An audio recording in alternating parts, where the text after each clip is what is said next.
Barak Yahweh, Barak Yahweh Shah, Yahweh Bahashim, Yahweh Shah, Bahashim, Kuha Hadash. All praises, honor, glory, love, respect, faith, and power, and trust, and all credit to my Heavenly Father, Yahweh, and my Heavenly Big Brother, Yahweh Shah. Thank you so much for what you've done, what you're doing, and what you're going to do. Double honors to the apostles and elders and bishops of GMS, Great Millstone, who I learned from, and all the men scattered all over the world, teaching this truth and none but the truth in the name, spirit, and the power of Yahweh Bashim Shah. Trying to put a spiritual bug you Hebrew Israelites is, you so-called blacks, Latinos, Hispanics, Native Americans, Seminole Indians, and you speckled birds. And what is a speckled bird? That'd be a Hebrew Israelite that look like some of the heathen nations, like for example, a Hebrew Israelite that look like a so-called white person, so-called Chinese person, etc., etc. I got some videos lined up of stuff that's related to food. Some people can't afford food. Some people are hard to get food. Food banks running low and high demand. Food processing plants like Tyson laying people off. So, you know, and they talk about the reason why, because the cows, there ain't enough cows coming in to be processed. What, all that stuff. Yeah, beef crisis, 3,000 head cattle gone, and shit, I don't know what else. It's collapsing. Food is collapsing. There's gonna be a famine of bread, and also a little bit of defiled bread talk too. But anyway, I'm gonna play these videos. I'm gonna get into the scripts, my best ability, say whatever God say through spirit and power. Yahweh Bashim Shah, the Holy Spirit, the Krahak Dash. Lord willing, be on me. Let's get it. Thanks for joining us at 5. It's been a month and a half since new restrictions went into effect for SNAP recipients. Springfield nonprofits say they're seeing an increase in need. WAND's Carly Bronkema shares how they're meeting the moment. There are more than 3 dozen micro pantries just like this one across Springfield, and empty shelves like this are a common sight right now. The numbers we're going through at the pantries and then the people I talk to in the alleys, I just have seen a huge increase in demand for more food. Kathy Smith started PBJ Springfield 5 years ago. While the mission of making sandwiches is the same, the demand has shifted. How many sandwiches would you say you guys are making a week? Anywhere average from 3,000 to 4,000.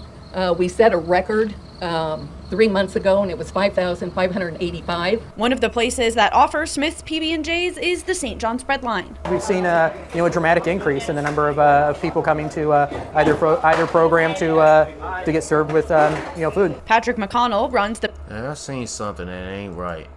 I see they got their gloves on while they making the sandwiches. But this woman here got gloves on, just touching the cardboard. Probably gonna take that shit to the trash can or the trash bin and throw that away. Or probably there's a recycle. But anyway, she still remain keeping them gloves on. Probably when she go to the restroom. And after she run from the restroom, come from the restroom, she's gonna make some PJs, some PBJs, what do you call it? Some peanut butter jelly sandwiches. I don't know. But anyway, I just noticed this and it just put an idea in my head. John's Bread Line. We've seen a dramatic increase in the number of people coming to either program to get served with food. Patrick McConnell runs the Bread Line and Holy Family Food Pantry. The number of participants has nearly doubled at both. It's just rough up economic times, whether it's with job with having hours cut, layoffs, some with changes to SNAP. Both organizations are trying to fill the need and working hard to keep up. Sometimes people don't want other people to know they can't afford food, so they'll come here any hour of the day or night. Kids go running to the pantry right after school, and that's a heartbreaker. In Springfield, Carly Bronkema, WAND. Yeah, it sure is. And it's gonna be a heartbreaker when these bitches close and there ain't no pantry to run to. Yeah, no free food to get. Shit. And SNAP, oh yeah, that shit's dwindling. Let's get to the next video.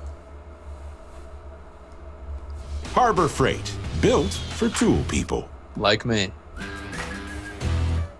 Well, NIPSCO just offered again an update on its storm restoration efforts. Currently, there are 98,000 customers without power, which is a jump just from this morning. I know even my loved ones were extended to next Tuesday. Yeah, and another thing, when they refrigerators out, they got no power, the food going bad.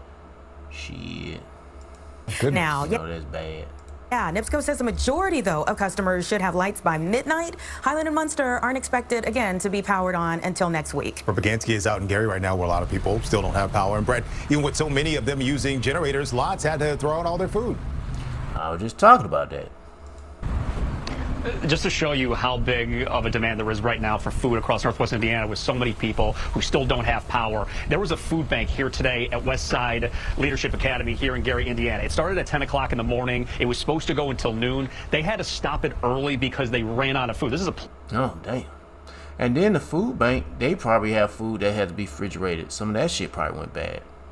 Place that doesn't have power right now. You see the down tree here, but that is the least of the worries. We'll get to that in just a little bit. So what ended up happening is they started directing people to a different place across Northwest Indiana. We're talking about St. Francis Xavier Church in Lake Station. And when we arrived, there was already a line of cars waiting. Even this place was running low on food when we arrived. So the Food Bank of Northwest Indiana has been helping hundreds of families today alone. Many, of course, we've been talking about this, haven't had power in 1 week. And they still ain't got no power. How many right now? Okay, they said, I remember yesterday I checked, it was 70,000, about close to 70,000. Now it's 55,000. You can see for yourself. Yeah, they still out of power. This one is like 6,000 people out of power. This one here, there's 100. Before they just went out of power not too long ago. But this is the big ones. Well, this is the biggest one. Anyway. These people were already on a fixed income, and this power... Now they out of power. And they hungry. Yeah. And you know you ain't right when you hungry. Your ass is not in your right mind when you ain't got no food. Your ass is about to go crazy. Your damn baby's gonna be looking like little Trump sticks. Looking like Kentucky Fried Baby legs. You're gonna be chewing on some Kentucky Fried Baby legs soon. Yep. Outage is cannibalism. More about than just losing electricity. This has become a crisis for so many people. Where be some firewood you can get right there for the winter. They not only need food, they need water, and some may even need fuel. Everybody has a lot of money. You Israelites gonna need I'll pause the video at 1 minute 44 seconds. Yeah, I'll praise you about Shema Shah, the water about Shema Shah. A lot of you Israelites gonna need how about Shema Shah. Shoot. With all the economy, it hits hard, and I'm struggling to keep up with utilities, and this happens.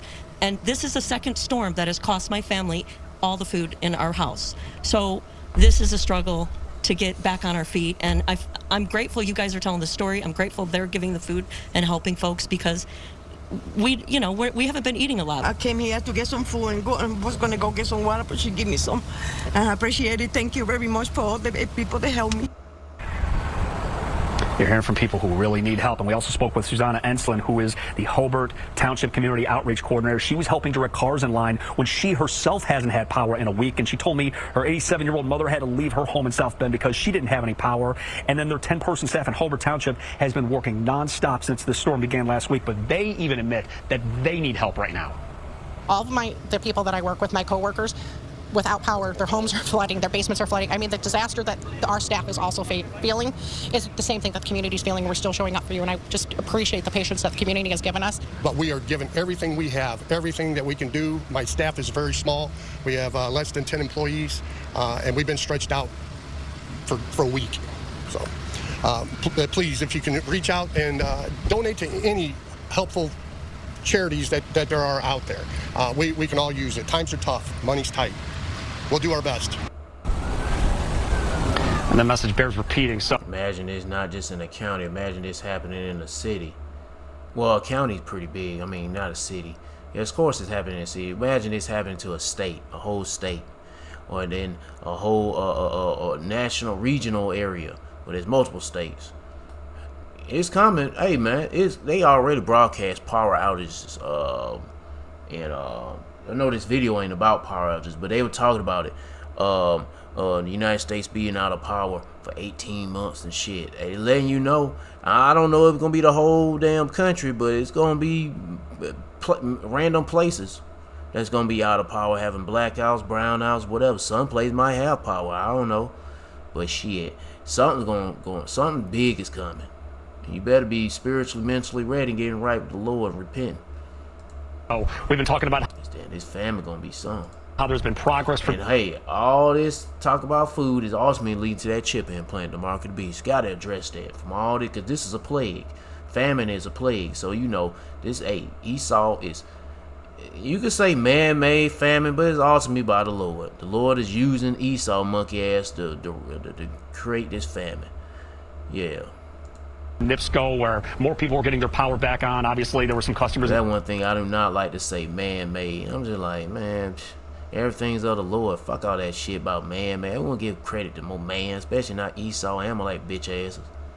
East Chicago that ended up getting their power on, and they lost power here. But we're talking about West Side Leadership High School here in Gary, Indiana. They haven't been had power for a week now. They're having a little bit of damage here, but I did speak with the superintendent earlier today, and she said that they're hopeful that their power could be back on. All right, let's get to the next one.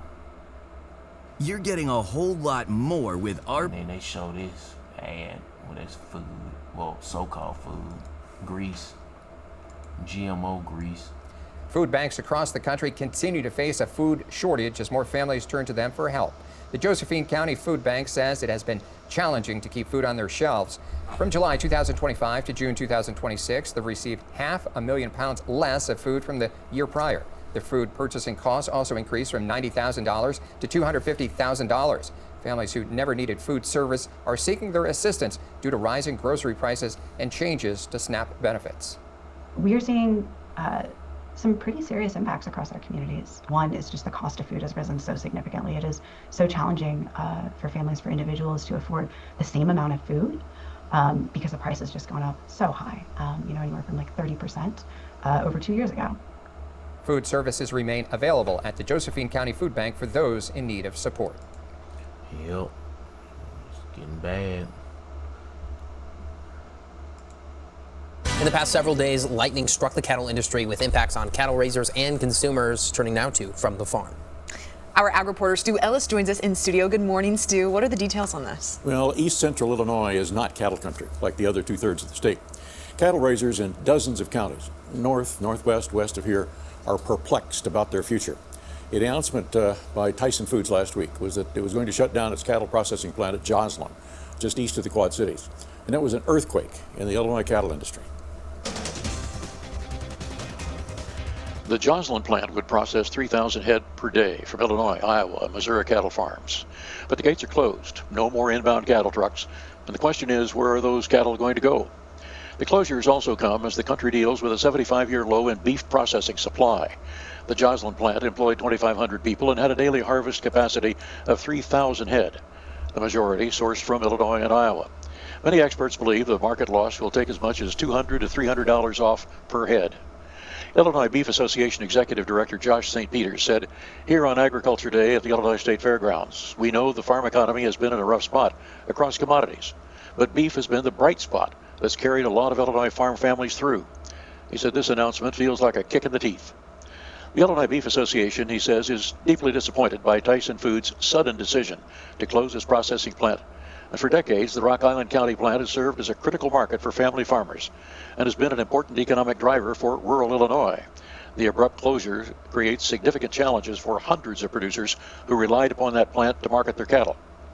The loss of the major processing facility in our state creates additional uncertainty by reducing market access and increasing transportation and marketing costs.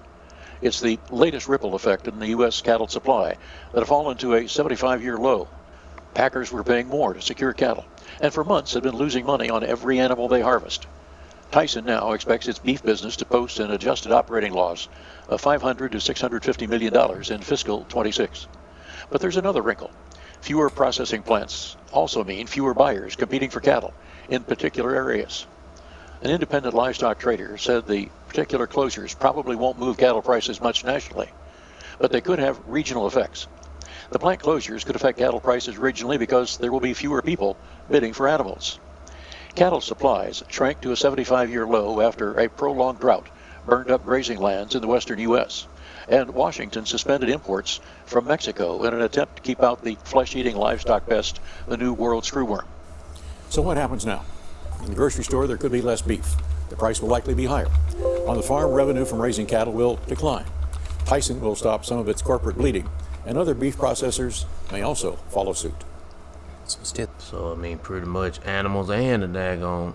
Well, did he mention about, I don't know, I didn't hear well enough about the animals starving too or shit, but cause I was going to read, I might well read it. Ezekiel chapter 14, verse 13, Son of man, when the land sinneth against me by trespassing grievously, then I will stretch out my hand upon it and will break the staff. Oh no, hold on. Break the staff of the bread thereof. So they mean everything involving food is going to be broken down by Yahweh Shema Bashar, from transportation, processing, the growing of food, the raising of food, like the cattle and sheep or whatever that you eat that's lawful, and some that's unlawful, but you don't supposed to eat unlawful food, you know.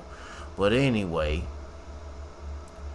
and will send famine upon it, and will cut off man and beast from it. Cause yeah, I was right. He did mention about like the cows, they can't eat shit, like eat the grass cause it's dry, and you know, they can't eat the grass because it's too dry. So hey, they getting cut off. They about to get affected by the famine. They got their own famine. We gonna have our own. Gonna be famine for everybody, man and beast. Shoot, yeah. It's gonna get rough. Seek the Lord, Yahweh Shema Bashar, not no punk ass jeebas. If you offended about me talking about some punk ass jeebas, too fucking bad. Go run, go somewhere. Guys, welcome back. Get away from me. Get away from the prophets of the Lord. We don't want to hear your shit. We don't want to be exposed to that fucking nigga named Jeebus. That nigga ain't did shit for us. We want to get away from that nigga. Guys, like, comment, subscribe, share the video, because the truth needs to be told. Last night, a lot of primary racists across the country. I don't know when he gonna start talking about. I didn't even expect this was gonna be like just a regular, you know, video like me. I mean, what I'm doing. But hold on, let me see. The illusion of choice in modern politics. Yeah, he get into some random stuff. The looming fertilizer crisis. Yeah, I'm gonna can this video. I didn't know. Cause see the title, I'm just going by the title, but he going through other topics. Yeah, and look what he got behind him. He got a 1776 We the People flag. Get the fuck out of here, Jake. Jake, get the fuck out of here. After a long American podcast, he think he's American. Proud to be an American, or African booty scratch American. Get the fuck out of here. Let's get to the next one. In business, downtime. He's just a lost Israelite thinking he's American. All right, guys, I want you to imagine something. Imagine a buyer looking at your herd on Tuesday. Your herd is your product line, all of the stuff that you've spent developing for the last 18 months of your life, building. It's your income, okay? By Thursday, the market's gone. It's dead to you. No warning. There's no soft landing here. Just 3,000 head of daily capacity. That's 1 million head a year. Gone. Overnight. Guys, that's what just happened in the state of Illinois. And once again, the guys who are out there raising the cattle to feed America are the ones. Yeah, they just talking about that in that video. Boy, they going through some shit in Illinois. No, that was in Indiana. Well, yeah, they have to ship some of that stuff too. From Illinois to Indiana to get processed. But guess what? They closing them bitches down. Yeah, they closing Tyson. I don't know if it's Purdue. Hold on, let me see. I don't know if they're going to give me the right information, but let's see. How many food processing facilities are closing? Well, I should say meat processing. Tyson. Who else is it? The current enclosure. This is, these are locations. Now I want to talk about companies. What companies of meat processing facilities are closing? You know Tyson, that's the most recent. They still telling me about the locations of the Tyson facilities. JBS Foods closed, and Swift Beef, blah blah blah. Yeah. Don't tell you when they did it. And then Carvel, yeah, they closed some of their shit. And then you got a reason behind the 70-year loss in cattle inventory. How these consolidations affect. Yeah, they ain't telling you much. I think Purdue, I don't know who owns Purdue. Who owns Purdue? Not, it's owned by, it's private. No, not Purdue University. Who owns Purdue Meat? I'll just say that. And these niggas here, they some devils. Purdue family 100% owned devils. Anyway. Yeah, I guess. Are there any Purdue meat facilities closing? The chicken. Yeah, they have been from last year. 300 jobs, yeah, they've been. But don't worry, there'll be more. That was from last year. Guess what? They're going to be more. I don't know where the other facilities located, but there will be more. Left holding the bill. On August 13th, just a few days ago, Tyson announced shutting down its Joslin, Illinois beef plant. It's also shutting down its case-ready facility in So everybody should know by now that this shit is going down. And I'm talking about jobs. Expect to get laid off, no matter what kind of job you're at. And expect famine to build up too. Because a lot of people are not going to be able to afford food. Because if you go have, they could have food. They at the stores they can have food, but you just won't be able to afford it. And plus, you ain't got a job to make money to buy food. Yeah. So that's famine for you. When you can't afford it, or you don't have the job to get money to buy it, then it's gonna result to stealing it. And we don't want to go that route.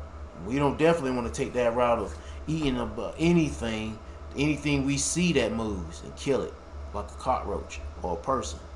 Shit. Mountain, Utah. Case ready is not slaughter capacity, but it's where they basically get the meat ready for the shelves. On top of that, they also announced that they're putting up the Pasco, Washington plant for sale. Yeah, at least they're going to sell that one instead of just shutting it down and leaving it empty. And all of this follows. Oh, what did it say? You will eat bugs? Sale. Yeah, at least they're going to sell that one instead of just shutting it down and leaving it. You will eat bugs when there's nothing left. And that's what they want you to do. Eat them grown worms and them fucking soil worms. Shit, I remember one time, it was years ago, I seen a soil worm. I think soil worms, they supposed to be like white looking things. Let's see. Yeah, them little soil worms. I seen one was big as hell, boy. I had a shovel. I was digging a hole and shit, trying to get actually I was trying to get what was it? I was trying to get some get this wood out the ground. It was a piece of tire, cross tire out the ground, and then these motherfuckers showed up. Actually, it was just one. They looked like a creature from the Alien movie. That bitch was big as hell. That bitch was about as big as my arm. It had my dog barking at that damn thing. I'm like, nigga, don't you damn get closer. That motherfucker might spit acid at you or something. Yeah, that sucker was big, bro. That shit would look like it was on roids, man. And I didn't kill it. I just threw some dirt on top and let it be. I was like, that nigga looking like it was hissing at me too. Like, I was like, yeah, let me throw some dirt on top of your ass and cover you up so you can tend to your own business. But that sucker was big, bro. I don't know what the hell. It must be some radioactive, Ninja Turtles, where they have the ooze. That motherfucker must have some ooze in my backyard. That motherfucker was sipping on, with a straw, and he got big as hell. I don't know, but yeah, they gonna have people eating shit like this. I did all that talking just to lead that'd be like a good meal. That's what the elite, the wicked elite would say. Something I seen that big on these soil worms. Yeah, they'll say, yeah, man, these are the yard worms, not soil worm. I can always think it's soil worm. They'll say, yeah, this motherfucker be a good meal for you going your shit. Empty. And all of this follows, of course, their big closure of the Lexington plant in Nebraska earlier this year. But the Joslin plant alone was processing over 3,000 head of cattle a day. So over 1 million head of cattle a year, or about 1 million head. I mean, I'm sure they have some days off. Most of the animals that they were processing came from Illinois and Iowa feedlots. Pasco's been running about 2,000 to 2,300 head of cattle every single day. It's been a critical outlet for Northwestern producers. So what do we have? Over 1.5 million head of cattle a year, almost 2 million head of cattle a year gone. Saw this earlier this year with JBS. Now, Tyson says it's now just going to focus on 3 main facilities. Just 3. Dakota City, Nebraska, Holcomb, Kansas, and Amarillo, Texas, which they had cut back operations earlier in the year on. But it claims it can keep up with similar processing of where they currently are, I guess, by kind of bringing back some of the Amarillo processing online. And they claim that they can keep up with demand as more cattle become available again, which The numbers don't quite say the same story, but that is their official statement. Like I said, the people with cattle on feed are dealing with a very different set of numbers. In the area that used to feed Jocelyn, producers are now looking at hauls of 160 to 400 miles. Shit. Yeah, that's gonna be too much for some of them. With those cows. They can go to Aurora Packing, Iowa Premium in Tama. There's also a JBS plant up in Michigan. Or of course they can stick with Tyson and go all the way to Dakota City in Nebraska. For cattle producers, that actually means higher freight costs, and it includes weight loss as those animals travel. That's what they call shrink in the cattle industry. The stress from transporting animals 160, 400 miles causes that animal to physically lose weight. Both of those things, freight costs, shrink, come right out of the cattleman's pocket. Yet we're supposed to be encouraging cattle. And then them long travels with them cattle, shit, they got them disease. They probably be dead, sick, die. Well, they bound to be chopped up in pieces anyway. But anyway. To grow the herd because it's hitting the pockets of every American in the grocery. Long travel, them pissing and shitting on themselves, and just like being a slave ship. Yeah. Store. Now, industry analysts are already saying. But you been on that slave ship for months. Shit, these niggas be on the ships for days. Or be on a damn tractor trailer, cattle trailer, whatever you call them damn things, for days. Maybe a week. Saying that the loss of these big plants, those added buyers in the marketplace. I ain't gonna play no more, but yeah. The Lord is breaking the staff of bread. Best Buy has deals you'll love. We might be on the verge of food system collapse in the United States, and I'm not trying to exaggerate, I'm not trying to scare you. I am hoping that we can properly assess the severity of the situation and then organize to care for our communities and respond appropriately. I put out a number of videos over the last couple months where I was like, hey guys, the food crisis is coming. It's going to be way worse than the supply chain shortage of 2020 and 2021. It's going to be really bad. Yeah, and I can tell from her voice,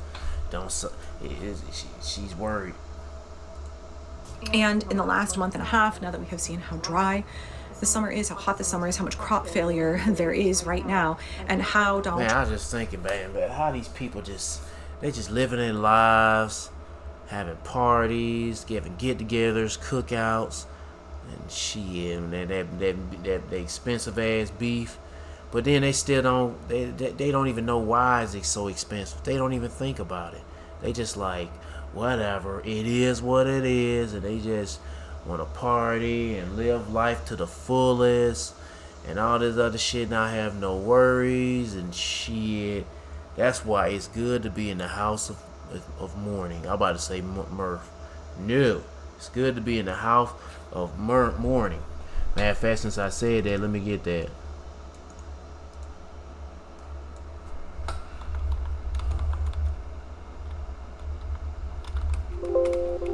Typed it in right.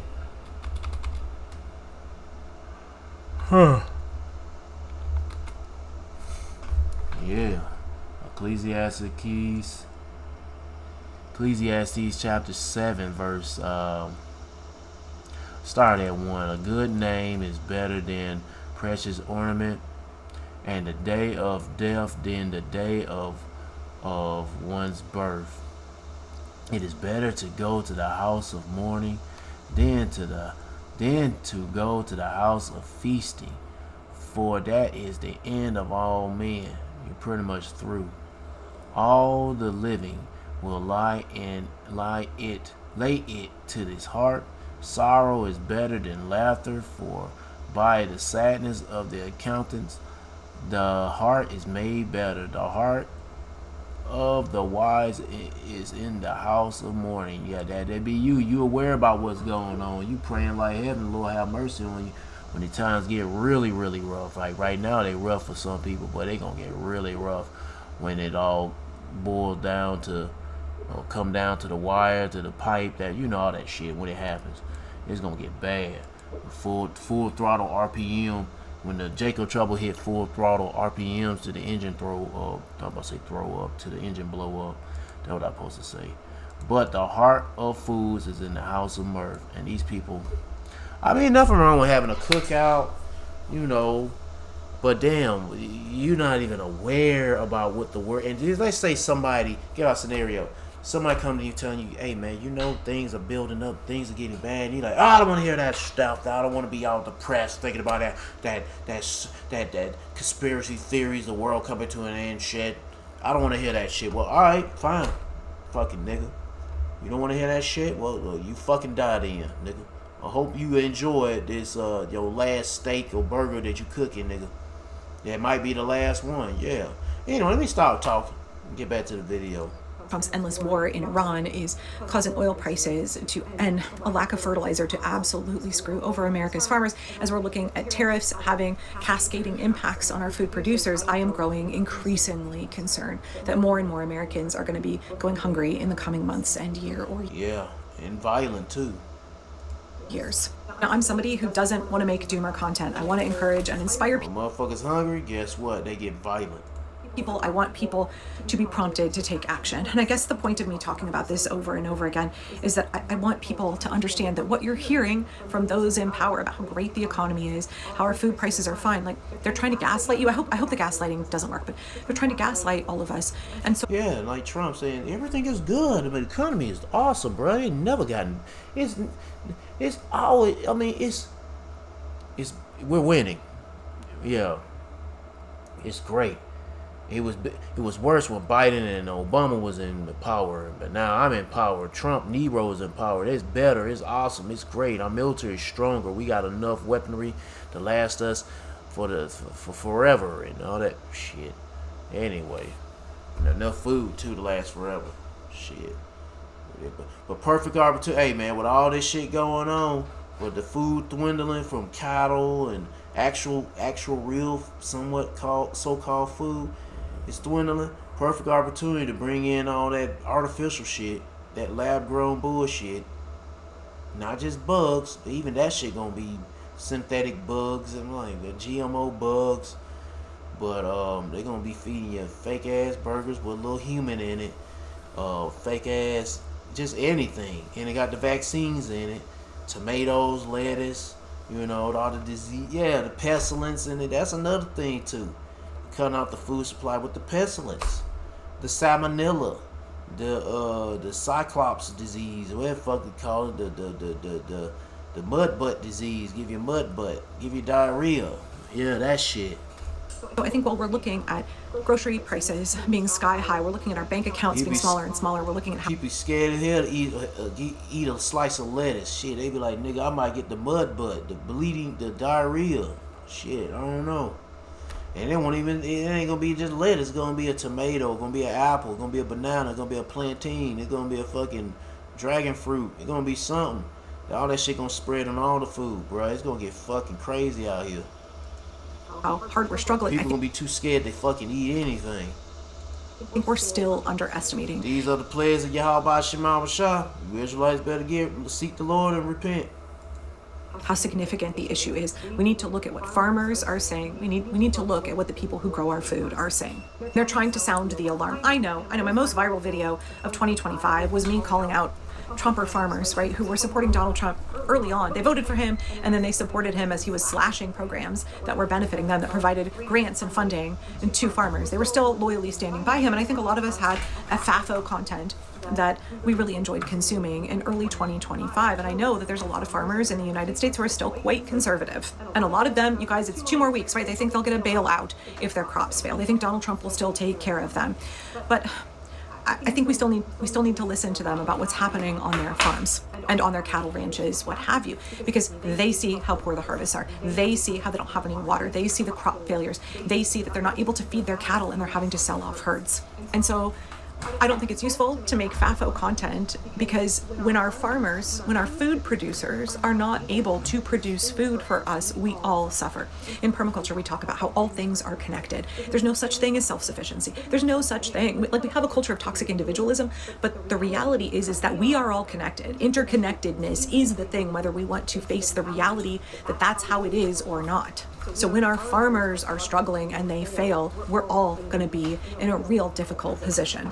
You think food prices are expensive now. I know ground beef under Donald Trump has gone up from $2 and something a pound to, what is it, depending on where you live, between $8 and $14 a pound. Grocery prices are up all over the place, despite the fact that you have extremely wealthy talking heads, and not just Republican ones. Bill Maher was talking about this the other day. I absolutely I despise him, you guys. I despise him. I cannot believe any Democrat, or I can't believe anybody platforms him anymore. I'm going to show this clip just because I want people to understand how out of touch the super rich are, how much of a reach he still has, and this is what they think. Like, I think his misconception of working class Americans, how we're lazy and greedy and we just order DoorDash all the time and we don't understand how to pinch pennies and tighten the belt. We don't understand how to cook from scratch. I think his position is very, very common amongst the wealthy in this country. Oh my God, now you gotta play an ad.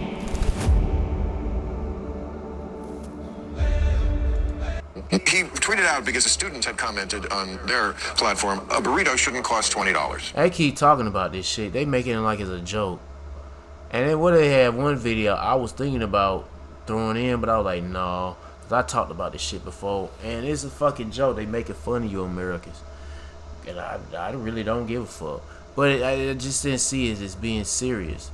Talking about a burrito costs $20, and they talking about some this burrito, $20 burrito gonna cause a civil war. Huh? That's gonna cause a civil war? Now let me see if I can find that shit. It came up. It might just come up right now. Maybe not. What is this about? Oh, Kellogg's put. Oh shit, a Kellogg's plant. Let me go and play that. Hold on, before I play that. What the fuck? Come on, nigga. A Kellogg's plant. 2 years ago, the Kellogg's company here. Yeah, soon they might end up laying. Yeah, it's right here, and they might get the General Mills plant in Covington. Yeah, it's like 20 minutes from where I'm at. They might end up closing that shit down. Yeah, there's a lot of beagles. You know, you hear them niggas go, that's all you hear them niggas go, all that barking. Shit. Where I was at, data centers, boom, faces, intense farmer backlash. I guess I'll play this. Food. What is this about? This 7 day. Yeah, I got sidetracked. What is this? Engineer plague design. Yeah, players can get to say that. But what I was gonna do, I was supposed to look up something. Oh, damn, what was it? They had a $20 burrito. I'll just voice that shit. $20 burrito, Civil War. See if it come on. Here you go. Why MAGA is divided over a $20 burrito. This is a fucking joke, bro. They're making a fucking joke. And then they talking about this shit. Then they talking about this shit. And these niggas talking about this shit. And then this one talking about this shit. Mainstream news. ABC News talking about $20. Philadelphia ABC News. And then these niggas talking about the $20 burrito. It's a fucking joke. Why are you worried about a fucking $20 burrito, nigga? You need to be worried about all the food being expensive as hell. Burritos ain't the only one going up, nigga. But that's what everybody hooked on. It's a damn joke. See what I mean? It's like a fucking train. Talking about a damn burrito. Shit. Yeah, this one here talking about how $20 burrito triggered a civil war in Trump's MAGA based over affordability. Get the fuck out of here. Let's see what this is about. 2 years ago, the Kellogg's company here told us their plans to modernize its supply chain. And the Omaha plant was not a link in that chain. So after gradually laying off its employees, the plant is now officially closed. John Chapman explains how the loss of a decades-long employer will affect the metro. Even though this shit, they produce high-processed fucking food, cereal, that's shit. It ain't even... Now, the stuff they sell here in America ain't shit, but they sell in other countries ain't as bad because it's not, you know, too processed with artificial bullshit. But anyway, this shit is closing. So this pretty much is going to increase the famine of bread. There are still cars parked around the Kellogg's. In America, mainly.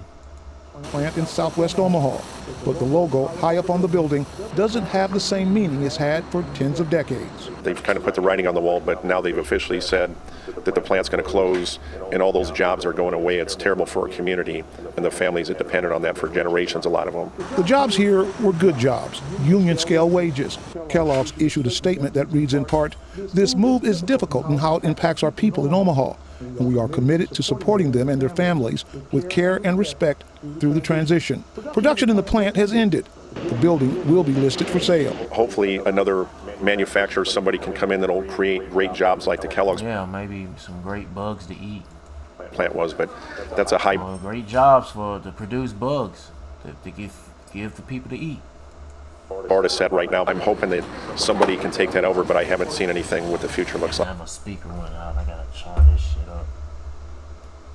Yeah, I don't think anybody's gonna damn buy this place. Hey, the door shall be shut. The door shall be shut in the. Let me get to that.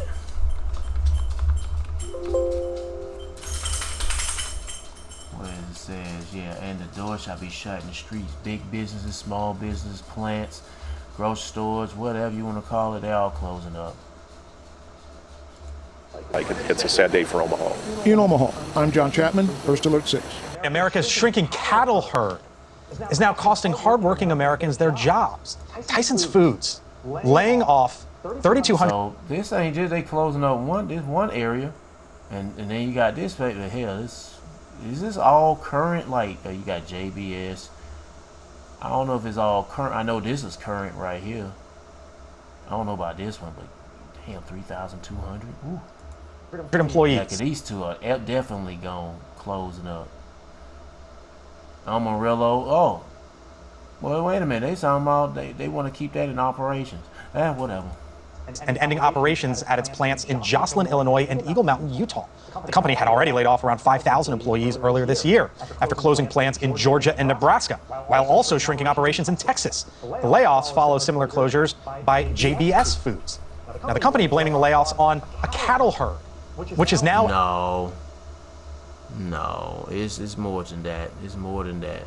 It's more of bringing on microchip implants. Because all these companies are all under one umbrella, and they shutting this shit down. It seemed to be, I don't say slow, is at a certain pace speed, but the Lord gonna speed things up. It's really about leading to that chip implant. Yeah, I feel like playing this one, but like, nah. Matter of fact, I need to go ahead and wrap this. So let me get back to this chick video. I was just curious about what they gonna talk about. If you want to watch the rest of it, be my guest. They go to the title of the video. They go to channel. Let's get back to the playlist I have.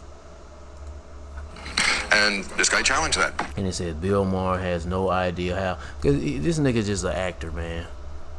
He's not sincere. He's just a nigger. Just a fucking demon. How expensive everything is. You can feed a family of 8 for $20. Well, you try that shit, nigga. And it turned out, we did some research on this, it shouldn't cost $20 because it doesn't. It cost $20 because this kid factored in somebody bringing it to him in an Uber. No. Yeah, you can get one for $2. And you could buy it in the supermarket. And somebody said they feed a family of 8 on $20 by buying. Yeah, he a fucking nigger. He's like the gaslighting queer ass nigga. I mean, anyway. Ingredients, like we used to do. Tell me, Lucille Bluth, where are you getting a $2 burrito? Taco Bell drive-thru, the dollar menu isn't $1 anymore, and that's not sufficient nutrition nor calories for a college student or like anybody to have as a meal. The super rich want us to eat gruel and be happy about it. This whole like, oh, it's $20 because he had it delivered in an Uber. That's not true at all. If you look at places that put together like your local restaurant or even like Chipotle, if you want a burrito that has nutrition, has real vegetables, has real ingredients and not a bunch of like wood pulp filler, it's going to cost you $16 or $20. I'm sorry, but Bill Maher has not cooked from scratch in God knows how long. He's never been to the grocery store, right? In the last, 4 decades. He has no idea how much things cost in the store at all. I mean, this is a talking point that we've seen from Trump's advisors. Like, the economy is great. This is an opportunity for you all to learn to cook from scratch. This is like, what's her face? Brooke Rollins from the USDA said, egg prices are sky high. By the way, did you see that there's yet another egg recall? Anyway, egg prices are sky high. This is a chance for every American to get... yeah, and the eggs are down. We got salmonella. And how the hell the eggs get salmonella? The chicken got salmonella, so the meat gonna be expensive too. Poultry gonna be expensive. I mean, anyway. Get chickens and have a chicken coop in their backyard. It doesn't matter that most Americans live in. And chickens are expensive at these damn. You trying to get a chicken or either. I know you don't supposed to eat no duck. And motherfuckers be trying to buy ducks to raise ducks and geese. Shit, you don't supposed to eat that either, but only chickens. But chickens or turkeys, yeah, them suckers expensive, bro. Them expensive birds, little baby birds. Shit. Woo.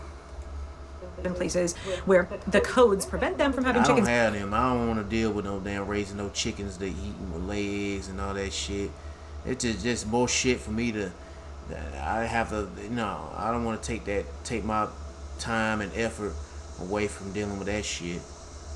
And then my dog will most likely kill them damn things and scare the shit out of them. Most Americans live in rentals or in apartments and can't have chickens. I got random creatures coming in my backyard like possums and daggone armadillos. My dog got to kill them things. If I give my dog the responsibility to take care of the garden and chickens, she most likely gonna kill them. Shit. She ain't raised up to be around animals like that. Touch, right? It's the let them eat cake moment, except what they're saying is eat gruel and be happy about it. Cook from scratch. All of these, I can't swear on YouTube anymore. All of these effers need to go read Barbara Aaron Reich's Nickel and Dimed.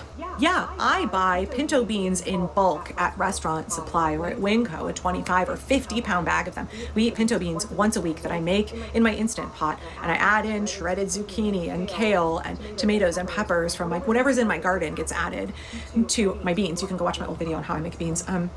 And yeah, that's very economical for our family. People who are struggling, working 3 jobs, they don't have an Instant Pot. They don't have the capacity, they don't have the kitchen set up. Like, a lot of Americans live in substandard housing where they might have a hot plate to cook on. They definitely don't have the resources and time, and a lot of Americans don't have the skills to cook from scratch. But we as working class Americans should not have to be content with eating rice and beans and believing that we deserve nothing more than that. But I hate to... man, that's why we need the Lord, man. Pray the Lord, man. If... rice and beans, I mean, shit. I like to throw some steak on that bitch too. And some, I don't know. I mean, I can tell you, man, it's gonna get rough out here. I hate to tell y'all, rice and beans are about to get a lot more expensive. Oh yeah, the most simple things like that, the number one prepper food is gonna be expensive. Every time I talk about the skyrocketing price of beef. And then soon, what you gonna hear next? They're gonna talk about when it comes to rice and beans. Oh, you're gonna find salmonella in the rice and beans. You're gonna find plastic in the rice. Yeah, you're gonna have eating plastic rice. You already done that. Been going on for the longest. Our family has privilege in being able to save up and purchase half a cow from a local farmer every year, and therefore I'm still paying like $4 a pound for beef because I bought my beef in November of last year and it sits in my freezer. I realize most Americans are not buying beef at all. I get self-righteous vegans in my comments who are like, well, this is why I eat pinto beans. Joke's on you, mother effer. It's about to be very expensive, and there's about to be more and more food shortages. There already are food shortages. We're looking at grocery stores and corporations raking in record profit. They will continue to try and maximize profit and continue to jack up prices, and some of that is going to be reflective. The increase in prices are going to be reflective of food shortages, but some of it is going to be like, oh, you guys are worried about food scarcity. We're going to continue to squeeze you as hard as we can. We got to keep those quarterly profits up, y'all. So there's not going to be any relief from grocery stores. They're going to still be posting super high profits. All of these massive industrial ag companies, they're still going to be posting profits. It's small family farms who are going to be suffering. It's the American consumer who's going to be suffering. It's children who will suffer the most, especially with giant cuts to SNAP, especially with food banks around the country seeing between 40 and 60% reduction in donations. People are already hungry, and it will get much worse. Food too expensive, climate change, hot, dry summer conditions, a lack of fertilizer, skyrocketing cost of oil, which makes everything more expensive, especially food distribution, right? It's going to mean things are more and more and more unaffordable. So the question is, how do we take care of each other? What is the way that we organize to make sure that anyway, seek the Lord. There ain't gonna be no organizing. There ain't gonna be no. You can organize a way to seek Yahweh Shema Shah repent, but then you ain't gonna be organizing shit with no people. Fuck that shit. If it's like brothers and sisters as believers of the Lord, or Yahweh Shema Shah, but when these people in the world, hell no. You're not gonna survive or live in a world with these people. Cause all I can say, man, fuck that shit. Seek the Lord. That's it. Repent. Do the best you can do. You know what? I'm not even gonna get into these videos. I'll probably just make these. I want to see if I can, build up. Or Lord willing, give me the Lord give me some more videos so I can make the defiled bread video. Cause you got the bread is a famine of bread, but then also the bread you got now is defiled and it's gonna get worse. They gonna be trying to fill in ways on how to feed people. Yeah, they shit. Yeah. Easter bugs is one of them. That's their main plan, or either just starve to death. That's another plan. But all these are plays from the Lord, man, and it's building up. Better seek them. It's getting serious. Ain't nothing to laugh about. You better not be fucking around, bro. Let's get to Ezekiel chapter 5 verse 16. When I shall send upon them the evil arrows of famine, which shall be for their destruction, and which I will send to destroy you, and will increase the famine upon you, and break your staff of bread. Yeah. So will I send upon you famine and evil beasts, and they shall bereave thee pestilence and blood, and that's pestilence on the food, and make people not want to eat it. And blood shall pass through thee, and I will bring the sword upon thee. I, the Lord Yahweh, have spoken it. So whatever Yahweh and his son Yahweh shall speak of, guess what? Don't call they bluff. They gonna bring it, and they definitely are bringing it now. It's speaking loud and clear. So the best thing you need to do is seek the Lord by seeking his prophets, and take heed of what they say, and try to build a spiritual mental relationship with Yahweh Shema Shah by praying Yahweh Shema Shah, praising Yahweh Shema Shah, worshiping Yahweh Shema Shah, fearing Yahweh Shema Shah, repenting Yahweh Shema Shah. To all the men out there pushing this truth and none but the truth, in the name, spirit, and the power of Yahweh Shema Shah, keep on preaching, keep on teaching, keep your faith and trust strong. Yahweh Shema Shah, stay humble. And for you men out there that's not teaching or preaching, but still believing in Yahweh Shema Shah, keep on doing what you got to do to get closer to Yahweh Shema Shah. Pray for mercy. Yep. And for you few sisters out there taking heed, keep your faith and trust strong. Yahweh Shema Shah, stay humble, stay in order with your man. If you ain't got no man, stay in order. Yahweh Shema Shah. Peace and blessings to the hopeful elect, and all praises to Yahweh Bahashem, Yahweh Shah. Shalom.